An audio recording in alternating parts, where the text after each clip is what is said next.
Good morning, afternoon, or evening, whatever it is for you. I'm Cyclone. Let's do something special today. This is Let's Play Train Simulator. I've decided, after giving you that tour of what was south of Paignton in the regular Riviera Line route, the 2014 route that has everything to Kingswear on the map but just not operable, I decided, you know what? I actually want to see what's down there, but I also realized I'm not ready to drive steam yet. Lo and behold, I found the Western Hydraulics pack sitting here, the Class 35, the Class 42, and the Class 52. And as you see, I had the Class 42 highlighted. Everything else down here is steam. There's the Castle class up here, which has a lot of scenarios that use the route. And there's a few Castle and some other routes as well, I believe. Here is the Grange, which actually this is a few other scenarios from the same pack. This is the same pack as the Castle class. You'll see it goes from 1 to 15. So there's 7 right there. Here's 4 more. And here's another 4 that go for the Paignton. So there's this 15 scenario pack that covers various steam engines, which I picked up. I have to research again what that is because I forget what that is. It might even be a bonus thing. I'm not sure. But I have that set, and I have obviously a couple railfan scenarios. I can go down to Churchston and just let you watch steam engines drive by if I want to. But I thought, you know what, let's do something driving. I'm going to just do a rogue visit to the Class 42. I don't know anything about this train. I have the information on my iPad in front of me to show me what the different controls are. So I'll try and give you a very brief tour of what it is while we're paused here without showing you too much of everything here.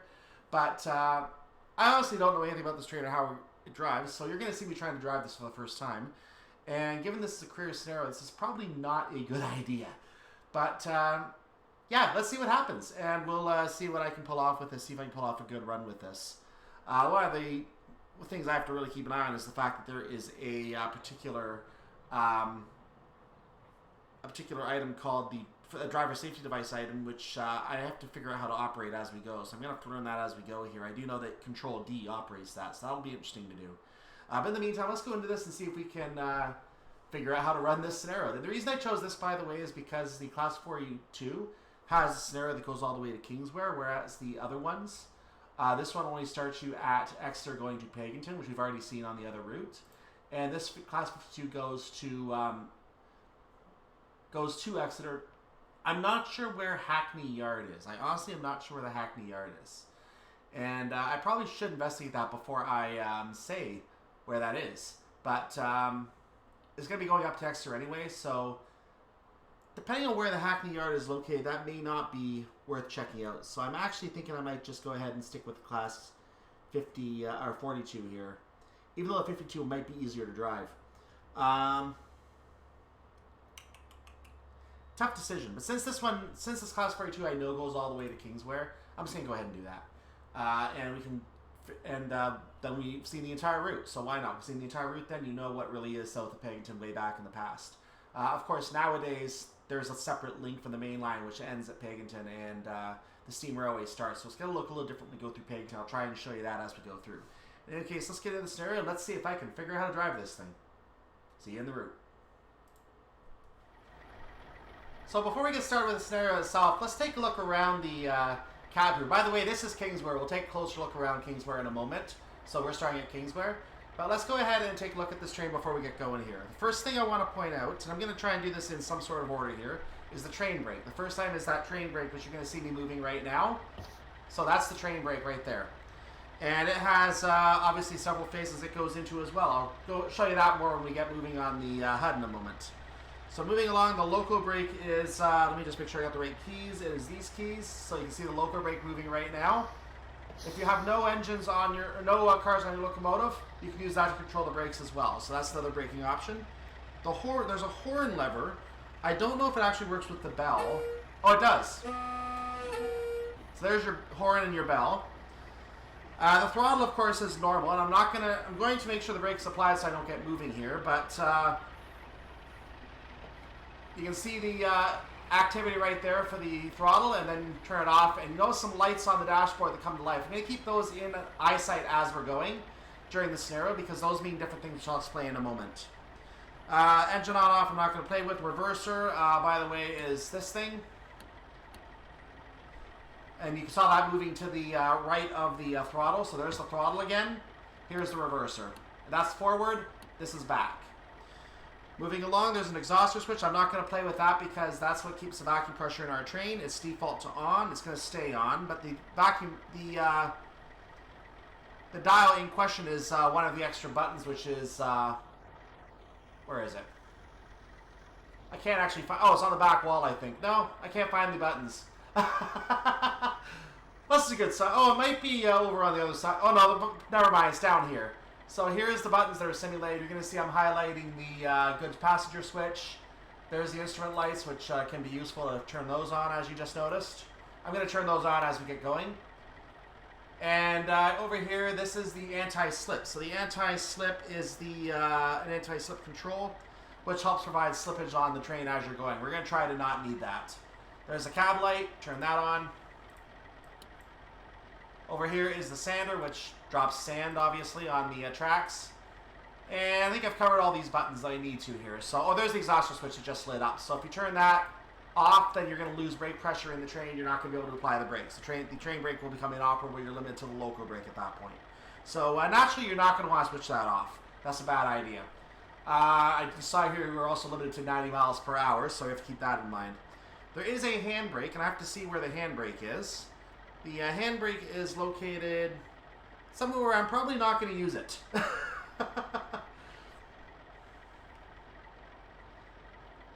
There is a front cab light switch as well. This is something that's controlled only by the mouse, so I'm not going to really use that. The front cab light switch is probably... I'll tell you what, let's go to the other side of the cab and see what's over there, because I'm interested in what's over here now. If we go over here, we have nothing highlighting, just more instrument controls here, which again are turned on by the instrument light. And nothing over here operates otherwise. So you just watch the numbers from over there. This is your second man, basically, controlling things over here, telling you what's going on over here. And of course, all the stuff on the back wall. Let's get back over to the driver's seat for a moment and go down here, because I think the rest of the controls are basically down here, somewhere in this area.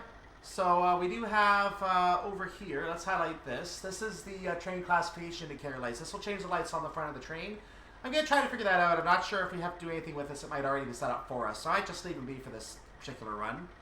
Down at the bottom down here somewhere, we have the red marker light switch, which turns those lights on. You can see they're on. And we also have the white marker light switch, which turns those on the front of the train. Or back of the train as need be. Buttons over here include the wiper, which I'm going to operate by using the V key. The control V key gives you the second man. The V key, actually I'll show you this. If you push V on the keyboard, it operates just your side. If you push control V, it operates... Nope, maybe not. Supposedly control V operates that side, but I'm not getting that. I'm not seeing the second man side operating, so I guess we're going to have to do that one by hand if we were to need it. Since we're probably not ever going to have anyone over there with us, I'm not worried. But the second man side can be activated like that, and now it's going to go. So there you are. We're going to turn that back off. And there's not really too much more I really want to go over. There's some rear cab lights which are operable. I'm not sure the exact location of those, but I'm not too worried about the rear cab lights on... Oh, they're over here. The rear cab lights are over here on the second man side, I believe. So this is the horn lever for the second man. There, whatever. And these, again, controls, again, do nothing. These I looked at before over there. But I'm not sure where the other controls are that have to do with the other lights here, which is kind of interesting. Oh, here they are. See, I'm learning this train as I show you the trains. The lights are right here. There's the rear cab light switch, one of them. And what else do we have? In that area, that's basically it. There's two of those lights, that's basically it on this side. I don't know where the second one operates, but there is a second one over here somewhere. I'm not sure what this controls. So not operable, we're going to say. And there's a couple other controls in here for ATC, which we're going to use the Q key to acknowledge, so I'm not too worried about showing you where that is. We're just going to use the Q key. There is a headboard selector, which again I'm not going to worry about. There's no cab control for it. And brake mode selection, which again is not controlled by cab. These are things we control to make our own selections. I showed you the sander already, and that's pretty much about it. So showing you the basics of interest here. I will tell you about these four indicators on the front before we get going. The D indicator shows that the driver's safety device pedal is pressed.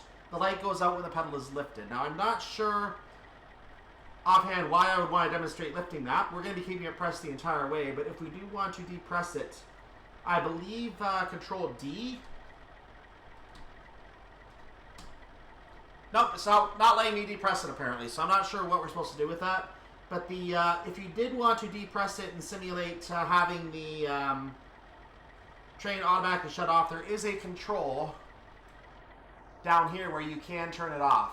Somewhere down here there's a control where you can turn that, where you can actually lift your foot off the pressure, and it would actually turn off. But I can't seem to find that now. I have no idea where that is. It is oh, here it is. So you can actually lift it like that, and you notice the D light goes off. So you have to press that down for the D light to stay on, and as long as it stays down, you're good. You may find it go up here. It may go up periodically as if I'm driving. I don't know yet. If it does, I'll have to make sure I push D to push it back down, which I believe does work. Let me actually depress it for a second. And if I push D again or Control D, nah, it doesn't work. So we're just gonna have to make sure it stays down manually because it doesn't seem to want to work otherwise. So we're just gonna keep it down. The other buttons down here, we have the. Let me bring that back up. The R indicator means the power handle is moved from notch 1 to 7. So if I raise the power handle, you'll notice the R comes on. You'll notice the T also comes on. The T illuminates when the power handle is moved from notch 0 to notch 1. So once the throttle stays in this mode, and has been in that mode for a while, any further increases tend to... It basically shows if you still have the throttle applied or not. It's like an on-off switch. The R does not light up any differently when you're already moving, it looks like, because I just tried moving to other notches, it didn't work. So the E key is a special circumstance. If you hit the engine stops, then that E key that E button lighting up will show you the engine has stopped. So let me push Z to turn the engine off. You'll see that the engine is now off, the E is lit up. But if we turn the engine back on, it decelerates, or turns off rather, and the engine is running again. So that's how you know that your engine is running, and that's how you know you're good to keep going with the train. So if you push the E key by accident instead of pushing W, you want to check if that E light comes on, because that will show you your engine is running. So tell you what, let's see if we can drive this thing, shall we? Wish me luck. Good morning, driver. Welcome to the Class 482 Warship. You'll be in charge of the Class 482 Warship on a passenger service bound for Exeter, stopping at all stations on the way. Please allow passengers to board here before departing. And as we let our passengers board, I'll turn my instrument lights on. I'll try to make sure the headlights are on. You can see all the brake modes coming on. And let's take a look at the Class 35 that's about to enter the station before we actually get going.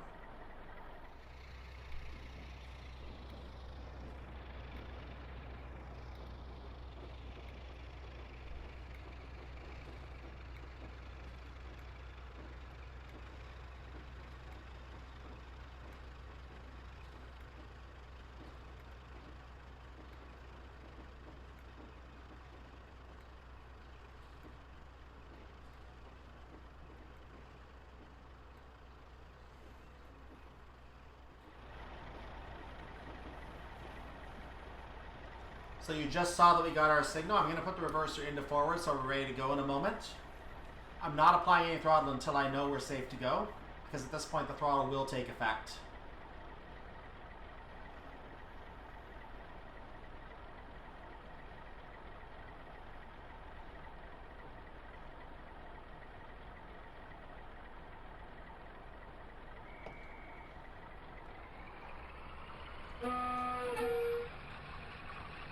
Leaving Kingswear, terminus platform, we are on our way to our first stop at Churchston, the up platform, platform 2, and that's going to be about 3.5 miles away from us. Let's take a moment just to review our itinerary. We're going to be starting off at Churchston today. I'll show you on the map the first few stops because they're new to us. Once I get our throttle balanced here. Our first stop is Churchston. We're going to then be heading up to Goodrington, and then Paignton is right beyond that. The rest of the route should be familiar to you. So we're going to look at the rest of it as we go.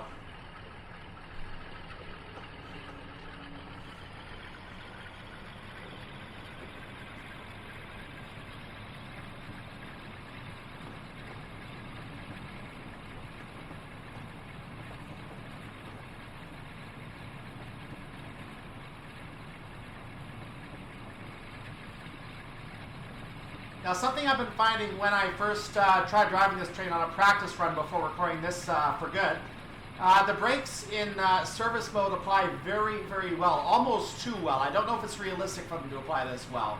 So I'm going to be cutting the brakes on as I get very, very close to the platforms to try to time my stops around full brake application here, because the other brakes don't seem to do very much. I don't know why that is. They just don't seem to do very much.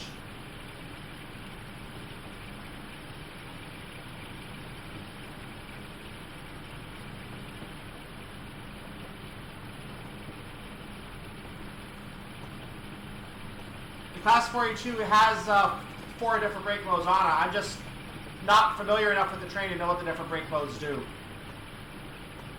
So I'm not going to be able to give you a full guide as to how to operate the different brake modes here. I just hit 40 miles per hour. As you can see, I'm now crossing into 41. So I did cross my, cut my throttle back a bit because I am coming to an uphill. Once I'm on the uphill, I'm going to fully apply the throttle again. I'm going to cut it back to notch 2 now. I'm just dropping it back until I find I'm at a point where I'm maintaining speed. That seems to be now. As I'm coming to the uphill, I'm going to go ahead and apply the throttle at full power again. Get rid of our itinerary. We don't need that hand in front of us.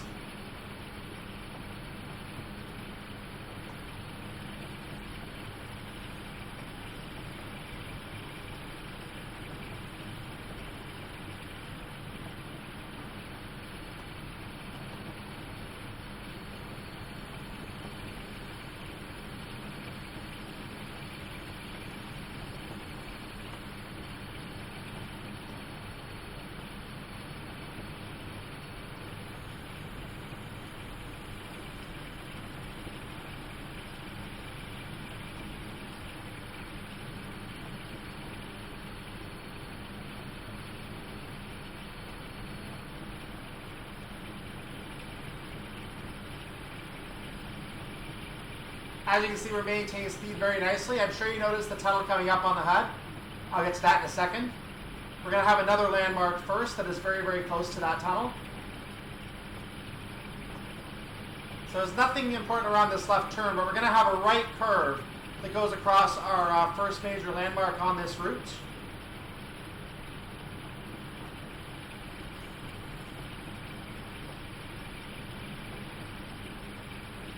Here's that right curve.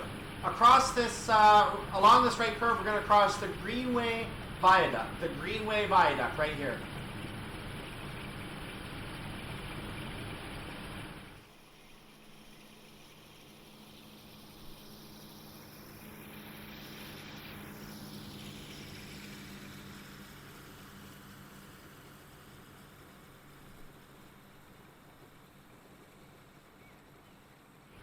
And you see coming off the Greenway Viaduct, we have the Greenway Tunnel. So we're now in that tunnel. And the gradient is starting to shallow out on us, so I'm going to cut the throttle back again.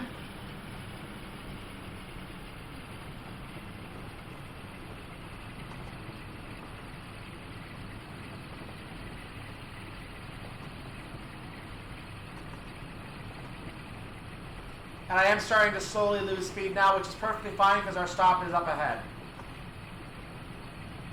This train takes a long time to get up to speed, so as you can see, the timings for the stops are set up around that. That's why this is going to take over an hour to do this journey.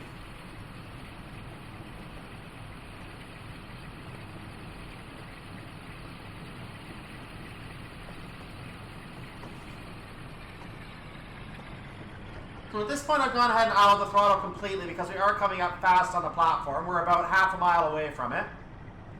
We have a yellow signal. This pertains to platform 1. There's a red going to platform 1. We're going to platform 2. So that yellow, I believe, distance signal is warning about the red for platform 1. I'm going to go ahead and do a small brake application, not a full brake application, just a small one. I'm going to release it around 25 to 30 area.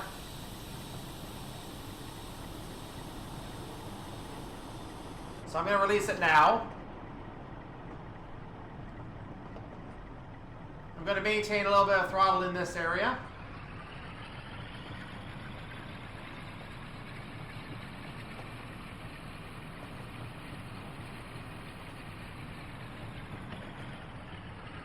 So we should be good to come to a stop at the platform now. This should be a good stopping speed. Though I need to maintain some speed till we get in there. Okay, now I'll take it off. I'm going to go ahead and put a preliminary brake application in. I'm going to move it to a service brake as we get most of the way into the platform. You're going to get to see how good these brakes are at 20.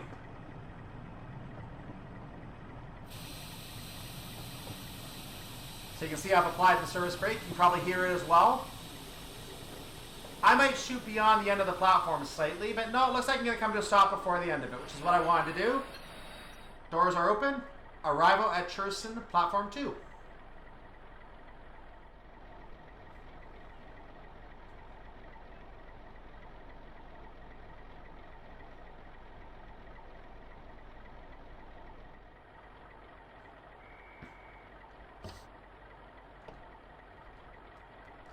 Leaving Goodrington up platform. Leaving Churchston up platform. Our next stop is Goodrington.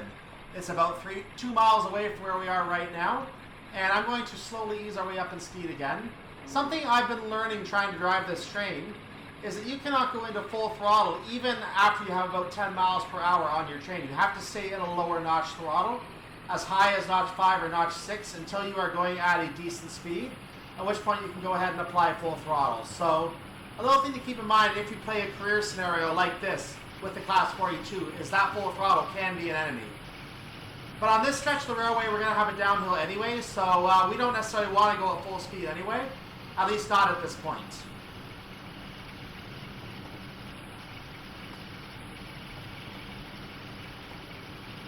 So we have a green signal as we proceed. Now you may be noticing that we have the old semaphore signals here, so you're not going to see the updated signals from today.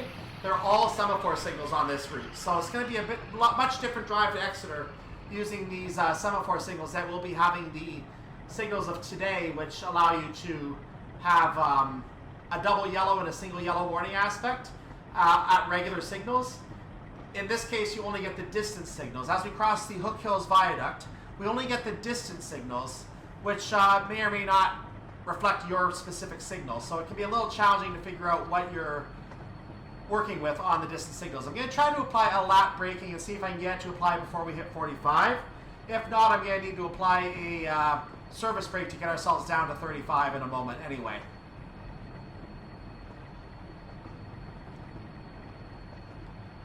The lap braking is slowing down our acceleration on the downhill, which I actually really like right now. It's actually maintaining us where I want to be in speed at this time. It's going to slowly decrease, which is fine because we need to break down to 35 anyway. We should be able to do it in time, I believe. If not, I may need an additional service brake. In fact, I'm going way too fast on the brakes, so I'm going to go ahead and leave it there for a moment and reapply the lap braking. Nope, I'm going to put it back on for a moment.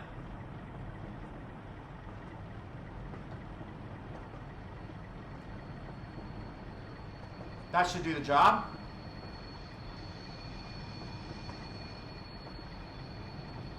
It takes a long time for the lap braking to apply, so you have to make sure you apply it with plenty of time before you need it to actually be in effect.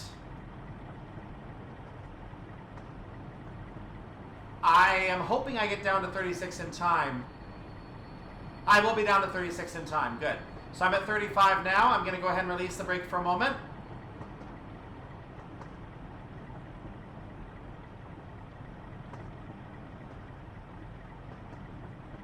And I'm going to go ahead and reapply it so we can get ready to stop at Goodrington.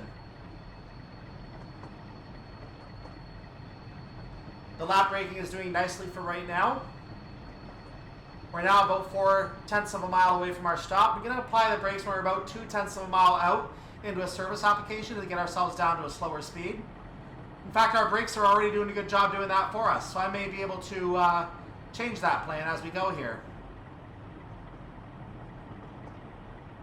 We're actually coming off very nicely now. Much better than I expected. So I'm going to release the brake for a moment. And then reapply the lap braking. And I'll then move to a service brake as we get into the platform. You can see Goodrington right there on our HUD. We're about to enter. Paignton is right after it. Paignton will be our next stop after this. I'm applying a service brake now. And I'm going to go ahead and release it for a moment so we can come into the platform a little bit, with a little bit of speed so we can come to our stop.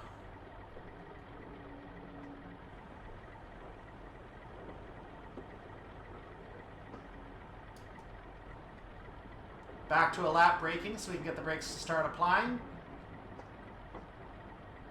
And I'll start a service brake again now. I might overshoot the platform just slightly, but it will still work for a stop. Actually, I think I am within the platform. So, stopping at Goodrington up platform. Off to Paignton in a moment.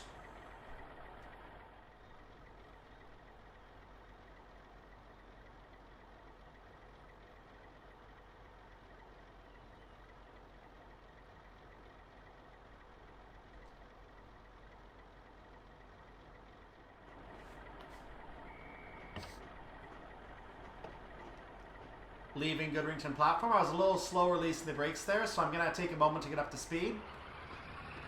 I'm going ahead and risking a notch 3 throttle application a little earlier than I should have. You should not go beyond 1 or 2, especially in the autumn, if that were to be the case, or the winter. But I went ahead and risked notch 3 right away. I'm going to move to notch 6 now. I'm not going to go beyond notch 6 because Paignton is right there. 35 is our limit. We need to be at Paignton at 10:20, so we have another minute to make our stop. I'm not going to go beyond 30 miles per hour, which means I'm going to go ahead and idle speed right now. And I actually am going beyond 30, so I'm going to apply a lap brake right now. You may have noticed a class 35 entering the station. And I'm still gaining speed, so I'm going to put a surface brake on temporarily. Just to make sure I don't blow past the platform. I'm going to take those brakes off now. That signal, by the way, did mean that I was allowed to proceed. It was giving a red to the other track. I'm on the main track. So I'm down under 20 now, which is where I want to be. I'm going to go ahead and just coast in at this point. There's a class 52, I believe, coming up here. Yeah, there it is.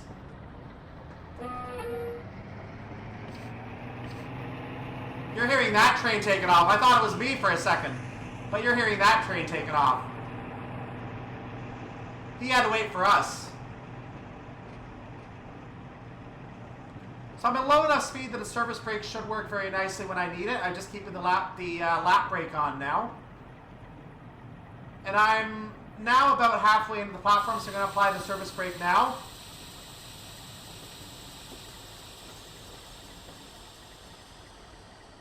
Actually, I need to take it off because I'm not quite in. But it looks like I'm going to stop anyway. So one engine's not on the platform, but arrival at Paignton. Let's take a quick look outside. I'm not going to give you a screenshot, but let's take a quick look outside. You can see the sidings over here. If you remember in the present day, this is where the steam railway station begins. Right over here is the start of the steam railway station. In this DLC, they're nothing more than sidings. So, and the steam railway actually starts, I believe, on this track. I think this is where the station is for the new station for the steam railway, and these signs might not even exist. One of these is the one for the station, obviously. Let's do a save and we'll get going from here.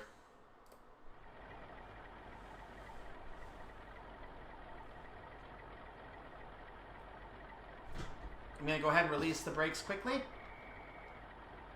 And leaving Paignton up platform. Getting into notch 3 of power. Our next stop is Torquay. We have 2 miles to go until Torquay, and the rest of the stop distances you might be familiar with if you've been watching the other videos on this route, on the Exeter to Paignton route. So this is the segment that we couldn't explore previously to Kingswear, and I wanted to give you a diesel train exploring the Kingswear area. So we've now done that. Increasing the throttle to notch 5 at this time. Now, we don't have to be at our stop for another 4 minutes, so this should be doable.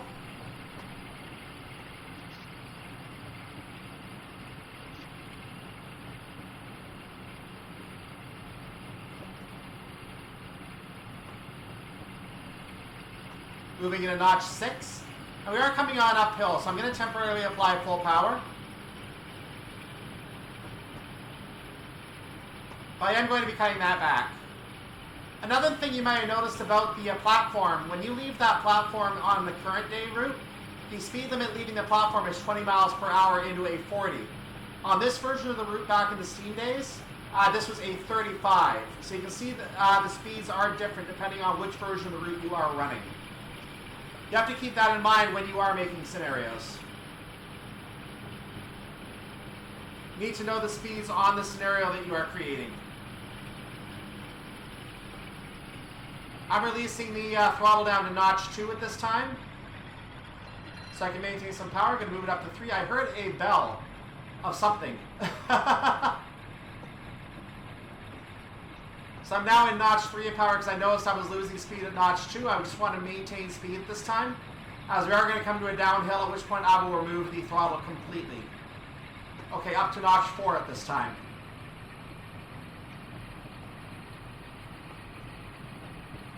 Leg is trying to persist here, which I'm not a fan of.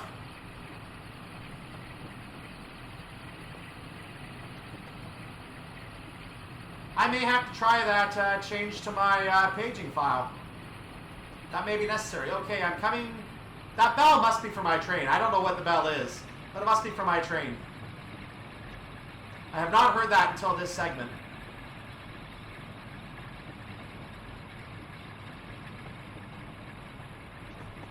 So looking ahead at the signal, you can see I have a green.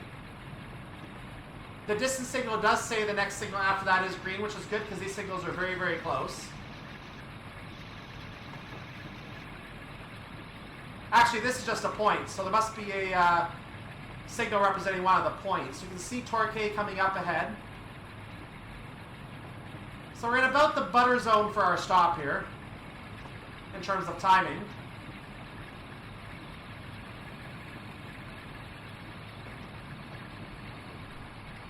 You can see the signals both showing that they're green, so the upcoming normal main signal is green. I'm going to go ahead and put a service application on because I don't want to speed past 35. At this point, I'll take it off and see how the downhill is affecting us. It's a 1 in 57, so we are certainly going to be gaining speed. I'm going to keep a lap brake on right now, a lapping brake application, to try to not gain too much. In fact, it is still slowing me down, so I'm going to take it off for a moment. Because our downhill is smoothing out, we're going to lose speed anyway. We're now on level ground as we enter Torquay. I am just going to coast at this time.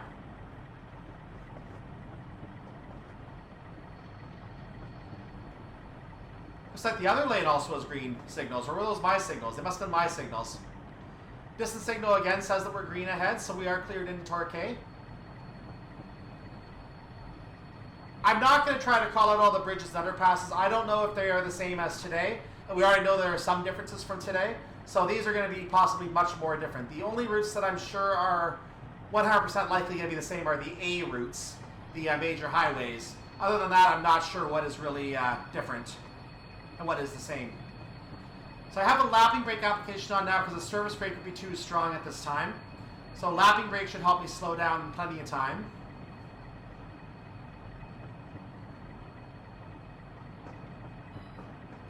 We are now in the platform, so I am just keeping the brakes on at a lapped setting for the moment.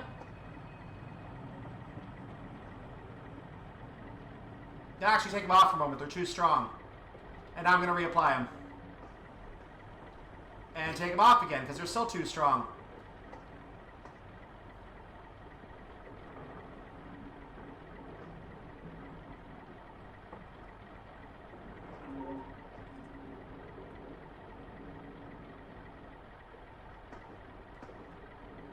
I should still be good for this stop in terms of timing, but it might affect my Torre stop up ahead. The last car might not get in, but we're going to deal with that. Yeah, last car's not quite in, but we have arrived at Torquay, up platform.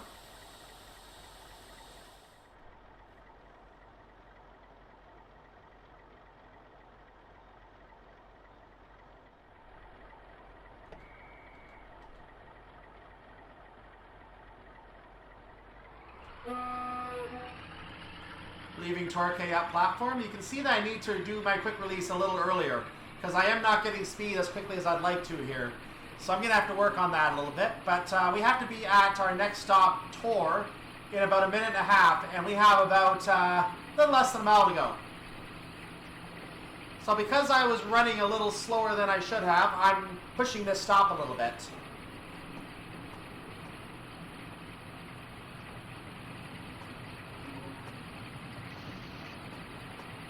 I'm going to have to risk getting this train up to a much higher speed than I would like to. Up to 100% now. The bell has rung. Looks like dinner's ready. Or maybe lunch in this case, an early lunch. I don't know.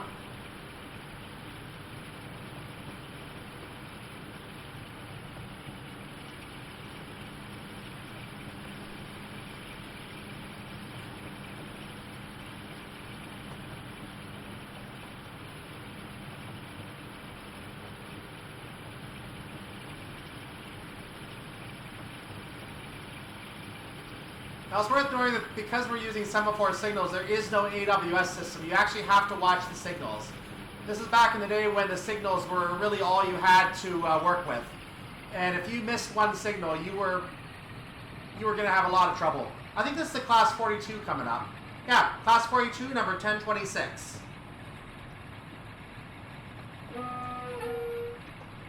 Just going to give him a quick hello. I should have actually kept my speed up a little more for a while. We're still on this uphill.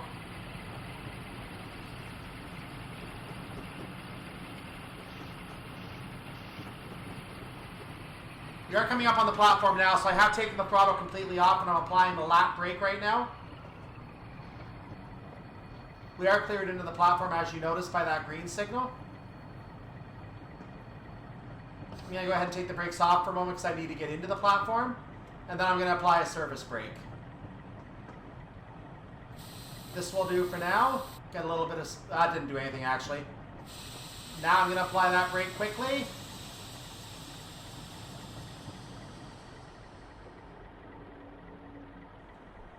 I've stopped. This looks like this station is not big enough for the train, so my engine is beyond, and the last car is not in the platform either. But arrival at Torre.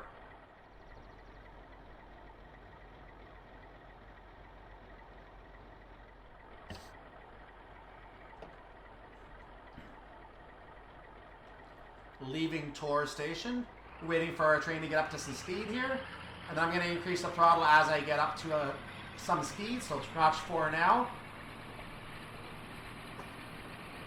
And now notch 5. I'm going to hold it at notch 5 for a while because we have a bit of time to go. Our next stop is in 5 miles, but we have 10 minutes to make this stop. Well, 9 minutes to make this stop.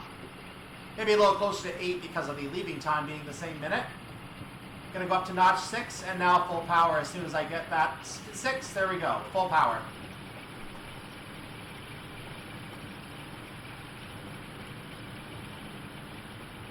We are green and clear to proceed out of the station.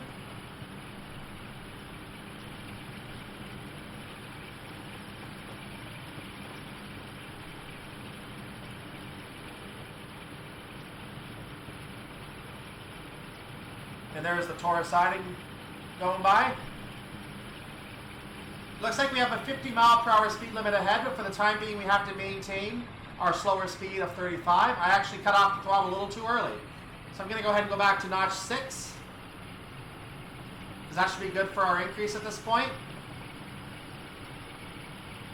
And we're going up fast, so I'm cutting it back to notch 4 again.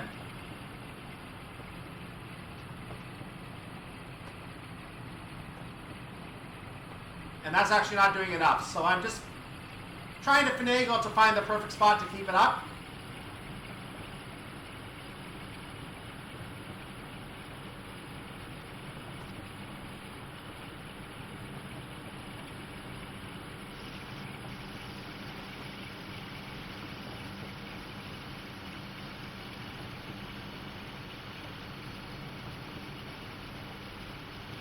So coming up on 35, I'm going to try and coast at 35 if I can. This may prove to be a bit of a challenge. Yep, we have maintained speed for now. We're now gaining again, so back to notch 4. Back to notch 3. And idle completely, because I'm at 35.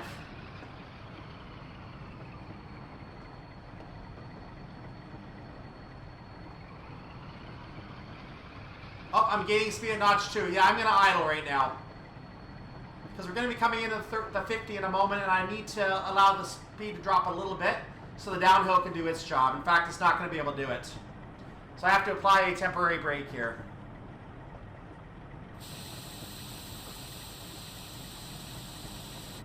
Had to make sure I did not cross the speed limit there. So I went ahead and applied a temporary surface brake. And now that we're in the 50, I can go ahead and let the speed increase again.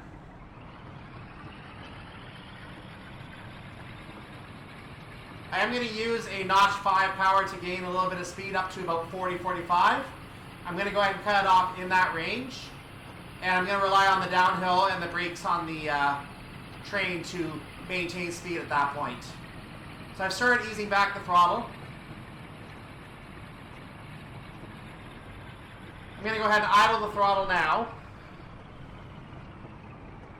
We are on a 1 in 110 gradient, which is going to allow us to still gain speed.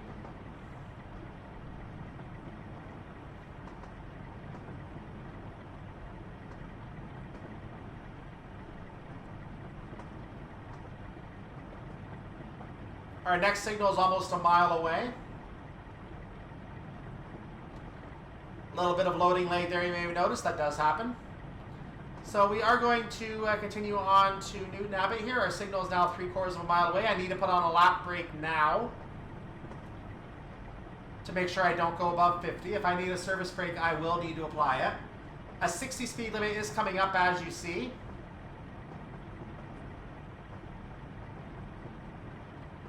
It looks like the lapping brake is going to do the job to hold my speed for the time being, thank goodness.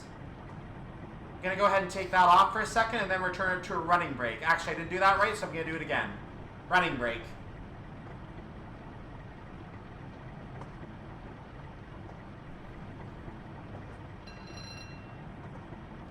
And back to a lapping brake because I am still gaining speed.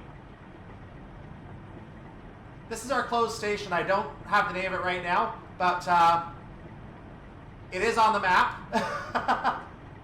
Let me get it for you right now very quickly. If I center on where I am, you can see the station we just passed was actually called Kingswear. And it looks like that station was not used much even in these days, so this station does not exist on the current version of the route at all. So we are coming up on the 60, but we're not going to be able to really gain too much speed because there is a 45 before we get to Newton Abbot. So I'm not going to worry too much about gaining a lot of speed. I will be able to gain a little bit, but not much.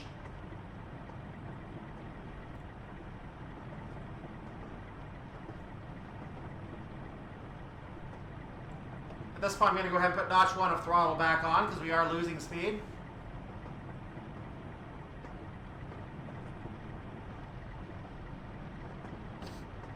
Moving the brake into a regular release position now. That should help with me when I need the brakes.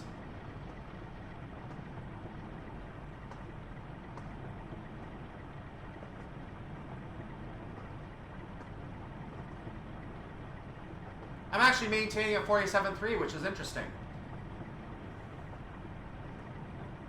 Going to move to a notch 2 power now. Here's the Western Main Line coming in from Churchston. And ultimately from Plymouth and Penzance. We are now on the 60, so we can go ahead and increase speed a little bit, but not for long.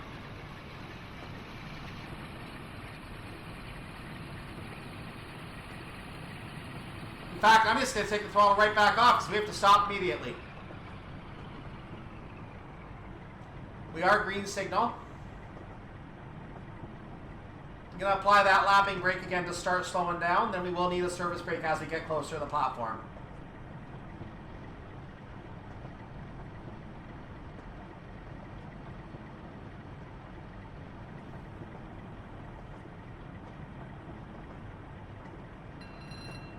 There's some kind of a marker before the platform. I'm not sure what that marker is.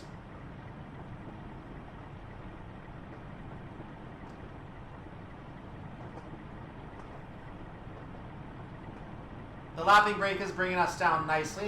You can see Torquay Road looks a little different here.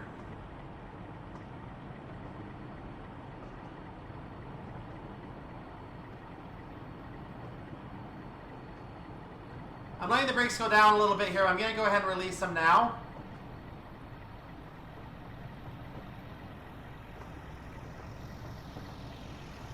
I expect notification at some point now. Nope, nothing. I guess it's just a trigger for something. We're now entering Newton Abbot, so I'm going to return to the lap braking.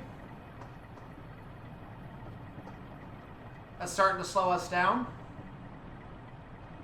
Maybe a little too well. I'm going to release it for a moment.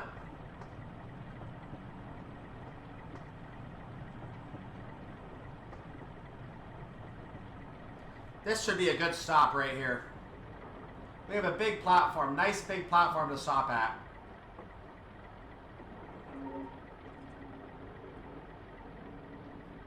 From what I can see, lots of time to make it. So I'm just going to go ahead and ease the... I'm going to let the train ease down on its own. And arrival at Newton Abbot, right in the right spot, I believe.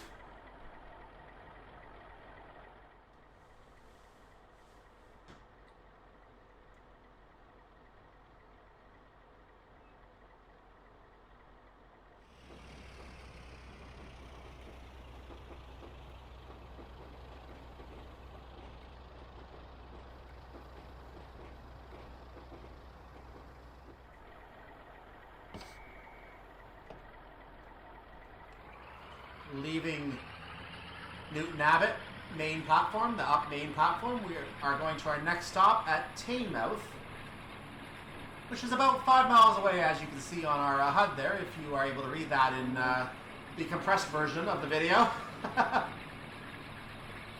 We are leaving at a 45 mile per hour speed limit, going straight to a 60 mile per hour speed limit in about a quarter of a mile. So as such, I'm just going to go ahead and increase my throttle immediately to as full power as I dare, because I don't see any reason why we can't do that. We did see what I believe was a Class 35 leaving ahead of us, and it looks like it's going in a different direction. I think it took the path to the left, whereas we're taking the path to the right. So if we look at the map very quickly here, we can confirm this. So the Class 35 we saw leaving is right there. We're going in the other direction. We are now entering the 60s, so I've gone ahead and applied full power.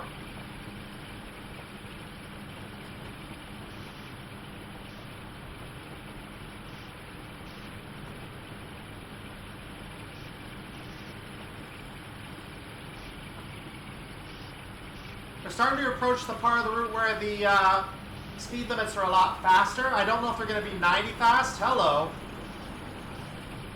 I have no idea what that was. That was a Class 35. So we're starting to reach the point where the speed limits are going to be a lot faster. I don't know if they're going to be 90 or 100 fast in these days, but I do expect 75 like we're seeing right now.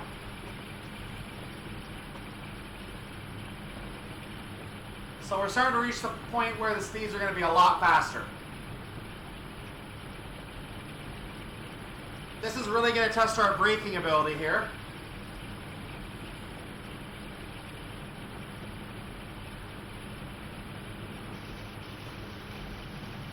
So what you're going to see me doing as soon as I see a platform coming into view, I'm going to probably apply a lap brake to see how the brake works getting to that platform. I may need to apply some service brakes to get to the platform. We're now under the effect of the 75 now. Our next signal is 1.5 miles away, so the signal, because our speeds are faster, our signal lengths are going to get longer as well.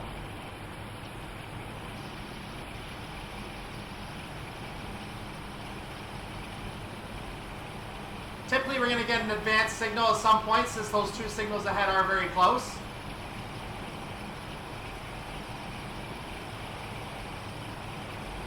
We're not scheduled to rock for another 4 minutes, so we got 3 miles to go, so we do need to keep some high speed here. And boy, those engines are really roaring in my ears. I'm trying not to shout right now.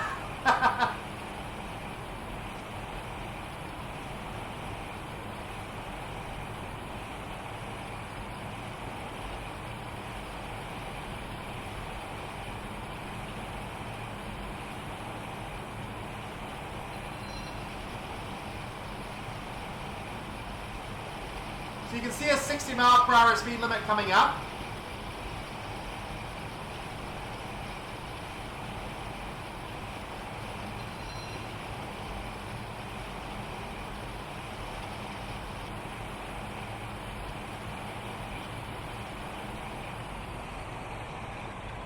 I've gone ahead and idled the throttle so I don't have as much braking to do when I get up to the 60, but in a normal electric train or diesel train, I would be pushing that right up to the 60 if I had the ability to. I just feel this train responds too slowly. That's not worth taking that risk. It's better to go too slow than too fast.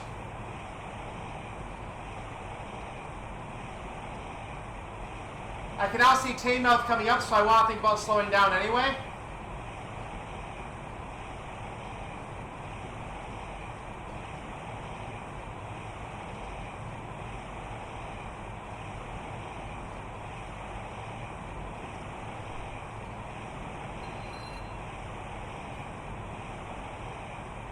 So I'm applying a lapping brake now to try to get ourselves under 60. If I need a service brake, I'll do it.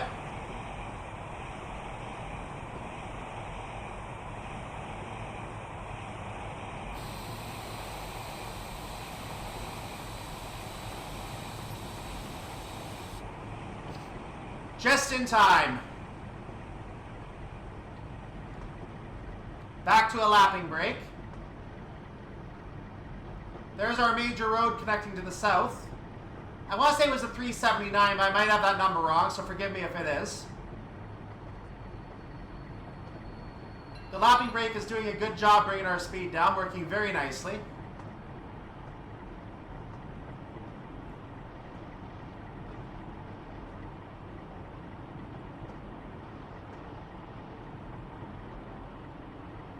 I'm down to 35, so I'm going to keep the, I'm going to take the brakes off for a moment because I'm coming in too slowly now.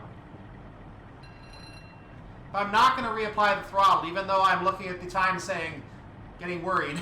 I'm only about a minute out and I have a minute to go, so I should be good. There's one of the old signal box buildings.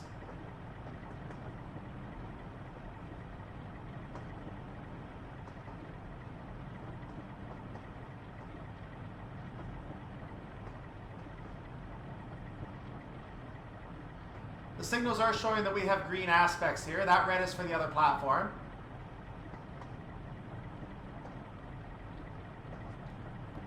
I'm lapping the brake again. I will need to put on a service application, maybe a little sooner than expected. This will work.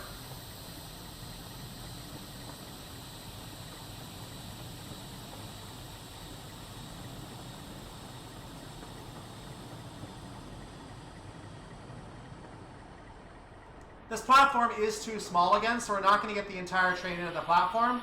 Nothing we can do about it. Doors are open. Arrival at Teignmouth. Up platform.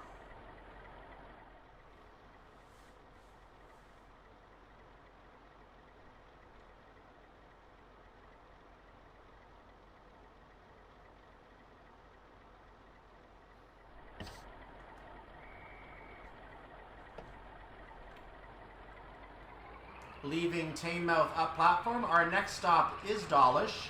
Dawlish is about 5 minutes and nearly 3 miles away from where we are right now. And if I bring that back up for a moment, you can see we have 3 more stops after that. So we are leaving at a speed limit of 60 miles per hour. That is soon to increase to 70 miles per hour, so I'm going to go ahead and increase speed again now. And I should not have gone to 100% yet because I should have been concerned about wheel slip, but it looks like we got away with it this time. So I'm going to go ahead and just keep the throttle at 100%.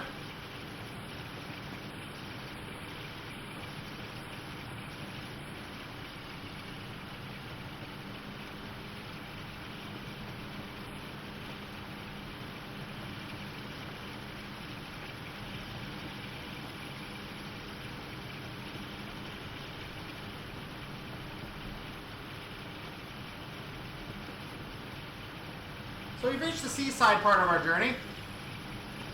I'll give you a view from the top of the train here.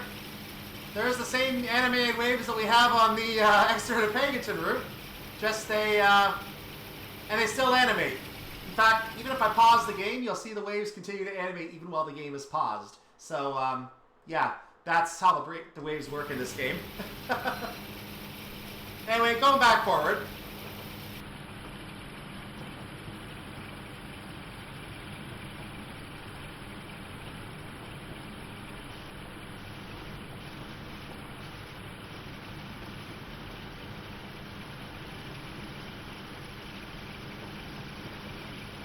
So if you've been watching the other scenarios on the Exeter to Paignton route, you know what all these tunnels are already, and I did not feel like bringing up my notes for it today, so I don't have them all with me. I know the first one is the Paignton tunnel, but I don't know them all off by heart, so you'll have to forgive me.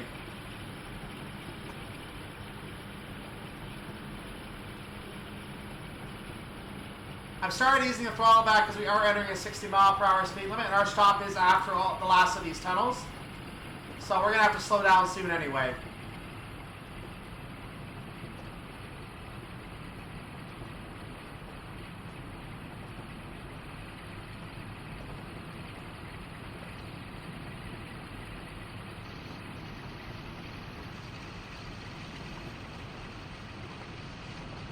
So again, this is the Paignton tunnel, I believe. And there are 4 much shorter tunnels after this. This is the longest tunnel of on the route.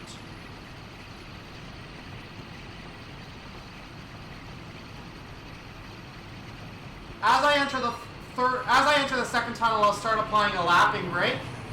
I did not get to see what train that was, so I'm going to center on myself quickly. We're going to confirm for you that that was a Class 52. I've gone ahead and added the throttle.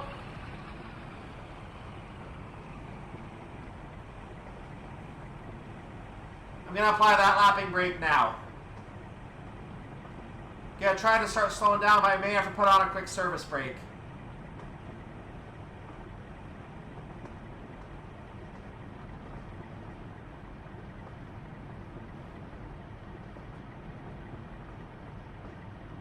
So this is our final tunnel. I will apply a service brake now because I'm coming in a little faster than I wanted to. So I'm going to get my speed down.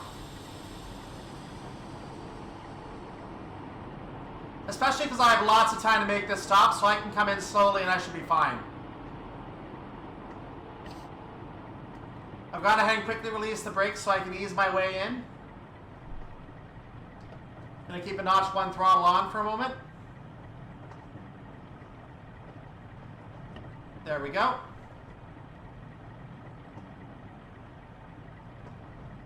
I'm going to apply that lapping brake now again. Again, this platform looks like it's barely the right length or maybe still too short. We're going to find out as we apply our service brakes here.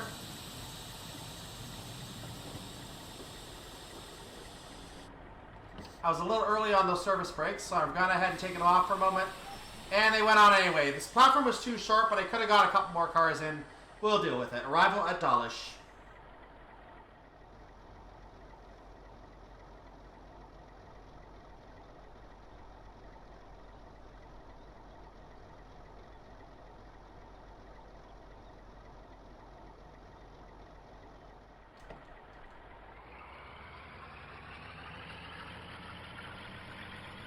Leaving Dawlish platform. Up platform rather. Our next stop is Starcross. We have a good 3.5 miles to go to get to Starcross. Then after that we have the longest portion of our journey, which will be to Exeter St. Thomas. And finally Exeter itself, which nowadays is Exeter St. David's.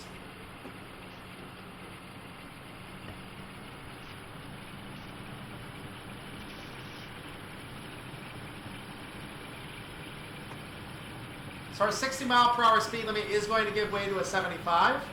We should not be at 60 before we're able to accelerate to 75. There is also a 70 coming up, probably before we get to 75. You saw another train going by there. I don't know who it was, so let's find out, shall we? That was a Class 35.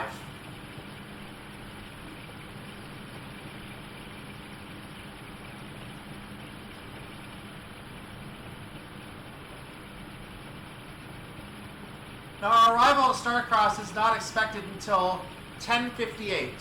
So we have 4 minutes to make this stop.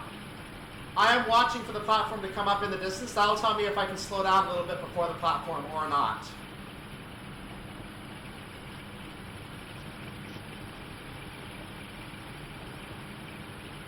It looks like we have a steam engine point. I'm trying to figure out what that steam engine point is on the HUD, but something that steam engines use, we're not going to have any use for that particular feature, but it is shown on the map. Or on the HUD, rather.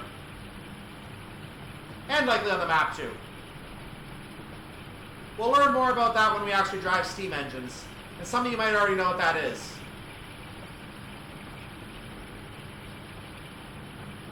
It looks like it might be a water trowel. That's my first guess. That might be a water trowel. So I'm going to watch for a sign.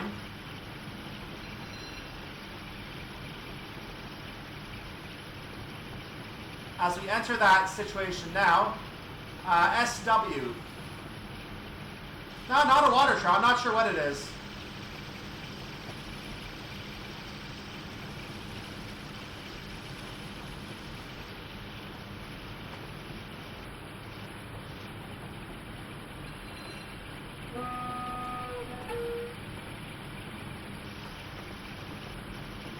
As you can see, a lot of different sidings here that don't exist on the current version of the track, but this is Dawlish Warren platform. That does exist on both versions of the track.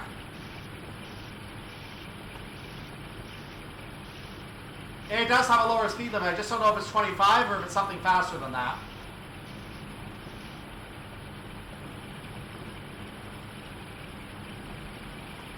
But you can see there is a passing loop over on the right side of us now. That passing loop will eventually merge back into the main track, I believe.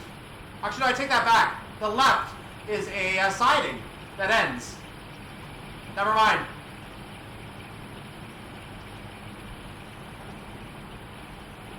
So we are going to have to push this stop into Starcross a little bit here. We are looking at an arrival time inching on the 10:58 section. We're shown 2 seconds early according to our ETA.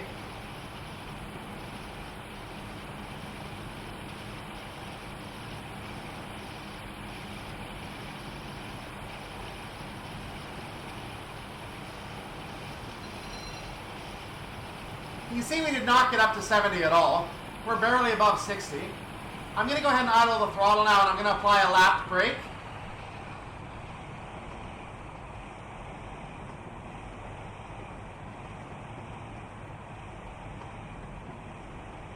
And as I get closer to the station, I'll have to decide what to do from there. This station also appears to be too short for our train.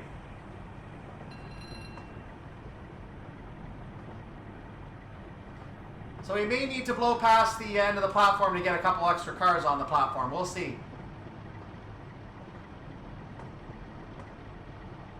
Quick service application. I'm coming in a little bit too fast. You see we had our green signal there.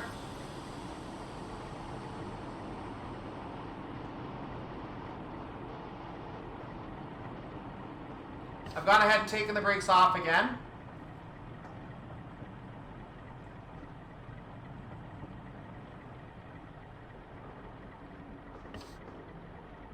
And I took off the brakes a little too much, so I'm temporarily applying a little bit of throttle.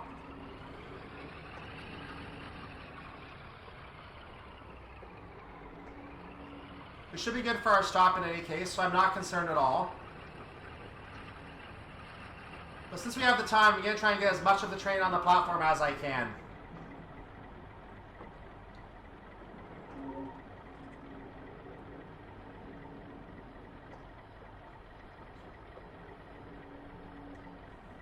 I may take the engine past the end of the platform. We'll see.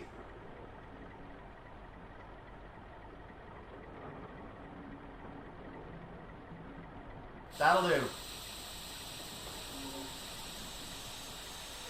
That'll do nicely. Arrival at Starcross, up platform.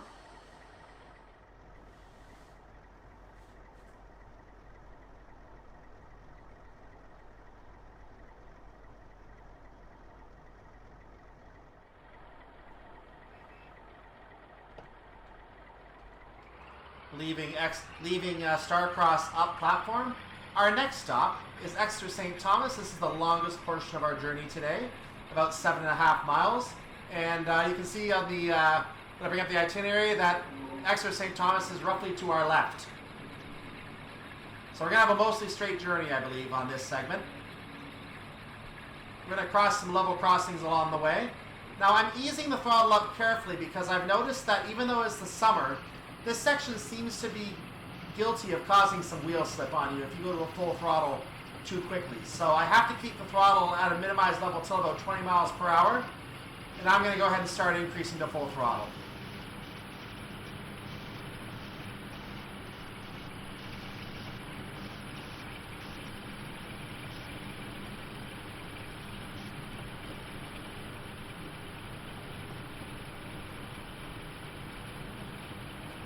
You can see another of our interesting points on the HUD up ahead. Now you might be wondering what that is. I'm going to bring up the mini-map in a moment to show you what it says on the map. I don't know if we're going to have any information or not, but let's do it right now. Center on where I am. You can see I'm coming up on that point right now, and nothing is marked. So I have no idea what this is that we're crossing. It's just an SW marker. So again, I'm going to figure that out when we get into doing the steam engines. And I'm going to see if there's any insight as to what that means. It may be a steam engine point and nothing to do with diesels.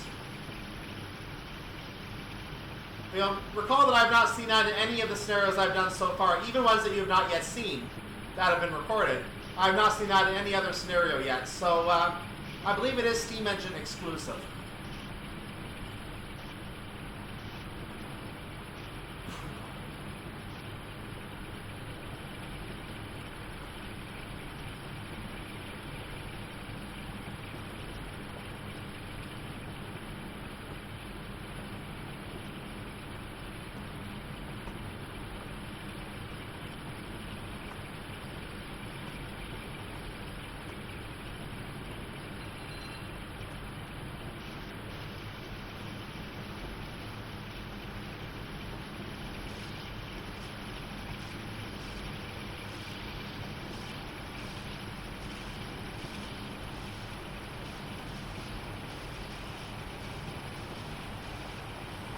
We've now reached 60 miles per hour. I don't expect we're going to get much above that.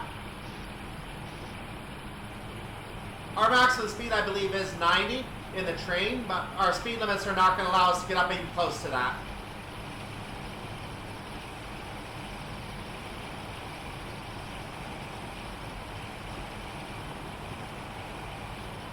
Now this is interesting. This is referring to a water trout.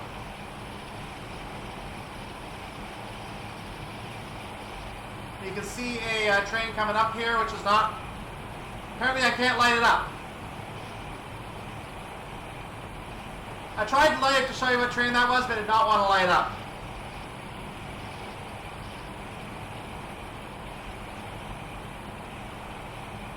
So I guess it's an unnamed service.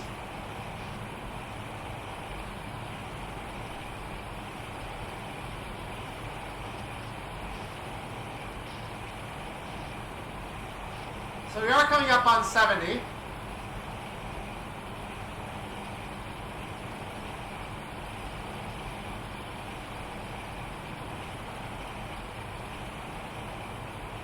I'm going to actually ease my throttle back a little bit.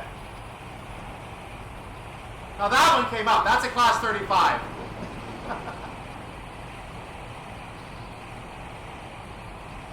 You see some sidings over there?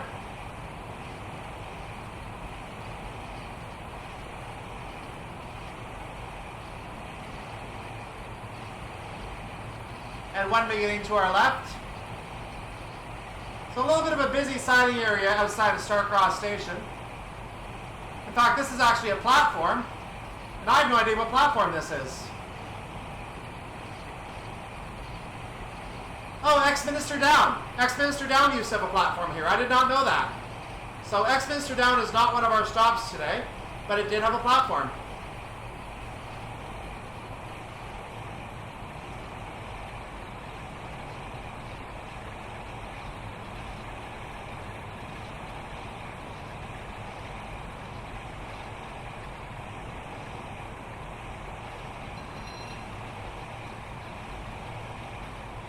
Now, if you're looking at the timetables on real-time trains, you'll find that I think there is still a point marked on the map for that, so that will still be a point for trains in terms of their of where you see them on the timetable.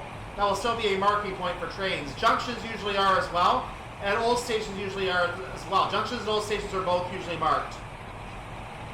In fact, I was looking at the South Wales coastal area and I saw one such entry for Marshfield near Cardiff Central that is still used as a marking point, but it's not actually a station any longer. So you will find that they are still used to mark the timetable.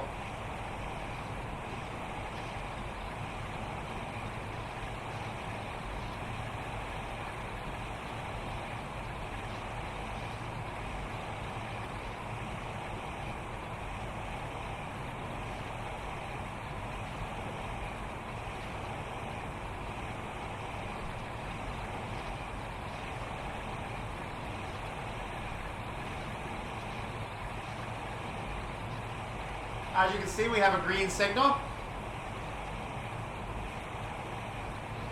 Another of our SW signs in about 1/10 of a mile.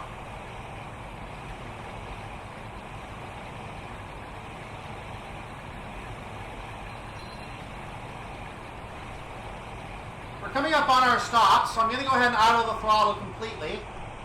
And we are very early, so I'm going to apply a lapping brake right now, and I'm going to actually apply a surface brake a little bit out. We are very early. In fact, just in case there's a red signal ahead, I'm going to apply that surface brake right now.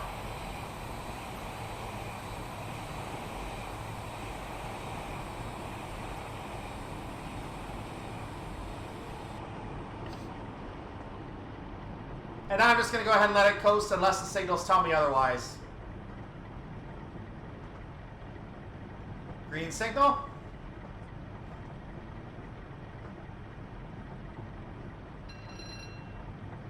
Thank you, Bell. There is the path over, I believe, to the Exeter sidings that we saw earlier. So I'm applying the service brake again because I'm coming in still very fast for the platform. There is the Exeter Railway over there coming in from the left. And there's a whole bunch of sidings down there. I don't want to drop below 30 yet, so I'm going to try to keep the speed around 30.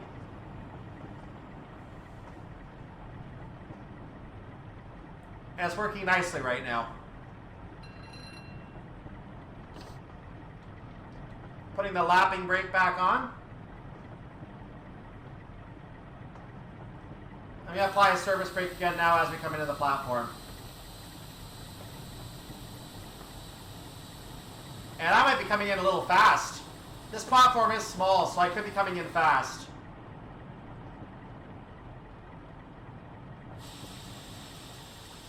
Yeah, this is a really, really small platform. We're not going to get the whole train in.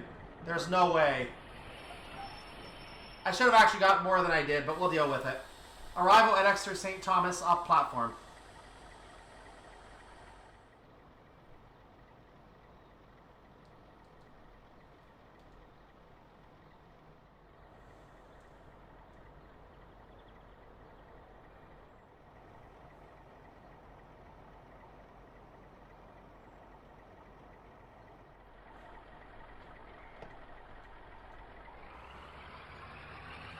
Pulling away from Exeter St. Thomas up platform. We're going to see how many cars I should have gotten in here. As I reach the end of the platform, you can see that I would have only been able to fit 4 cars in. So I could have put the engine beyond, got another 1 or 2 in, but we weren't going to get a lot of cars in here to start with. Our train is just way too long. Anyway, we're on our way now to Exeter, the main station. We're going to be coming up to a 45 mile per hour speed limit, which I believe is going to reduce as we get further into the station.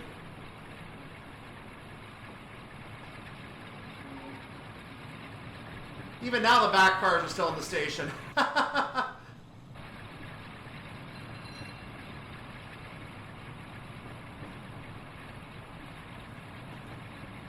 we're finally clearing the station. So I'm going to go ahead and power the throttle up a little more.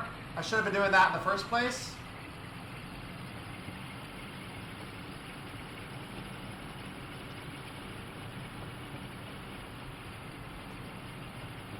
But Exeter is right there, so we don't have too far to go.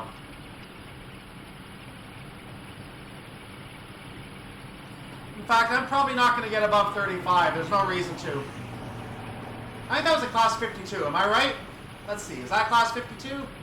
Yep, 52. There you go.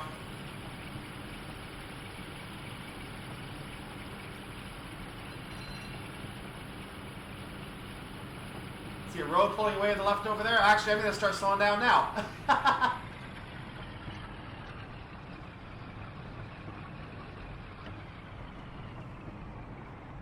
Because now I am concerned about my stop.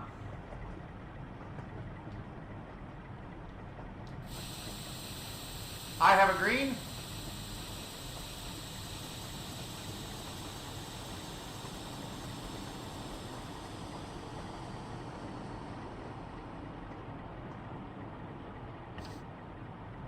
I was a little concerned about that signal for a second, but it's for the other direction, so I don't have to worry about it. Then reapply the throttle to get myself into the platform.